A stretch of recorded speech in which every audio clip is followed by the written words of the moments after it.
আসসালামু আলাইকুম। আজকে সকাল সকাল বাইরে গেছি একটু হাঁটতে, একটা একলাই কেউ নাই সাথে। তো হাঁটতে হাঁটতে দেখতেছি বৃষ্টি নেমে যেতেছে গা। দেখতে পাচ্ছেন আকাশের অবস্থা বেশি একটা ভালো না। তো বৃষ্টি মনে হয় অনেকটা হাইতে পারে। তো চারিদিক দিয়ে হাঁস করে লাইছে অনেক, দেখতে পাচ্ছেন।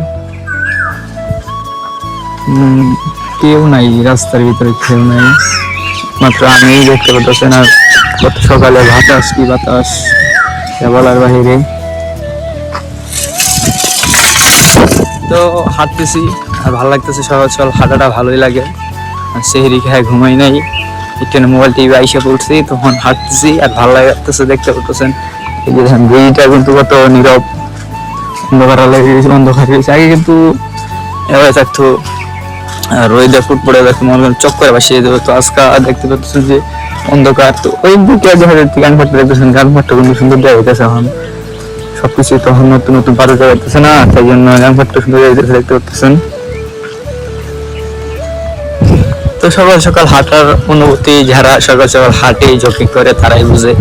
তো আজকে আমি অনুভব করতেছি। তো বৃষ্টি আইতেছে প্রচুর, আমার মনে হয় যদি তুইব আমি তো দিতেছি আজকে যে ফটো যাইতারি। তো ধরে চলে আসছি আমরা পরিবারের ধারে। চুলের কি অবস্থা দেখছেন, পানি পড়ে, বৃষ্টি প্রচুরই হইতেছে। আজকে যে ঘুমে যাবো গা, সকাল সকাল দিচ্ছি, ভালোই লাগতেছে। দেখতে পাচ্ছেন আসে পড়ছে বাইরে ধারে, দূরে আয় পড়ছি, দুই থেকে দূরে আয় পড়ছে একদম আমাদের এখানে। এখন যাবো গিয়ে এখন কয়েকক্ষণ মোল ডিপটা ঘুমে যাবো। আজকে ব্লগে পর্যন্তই, আল্লাহ হাফিজ।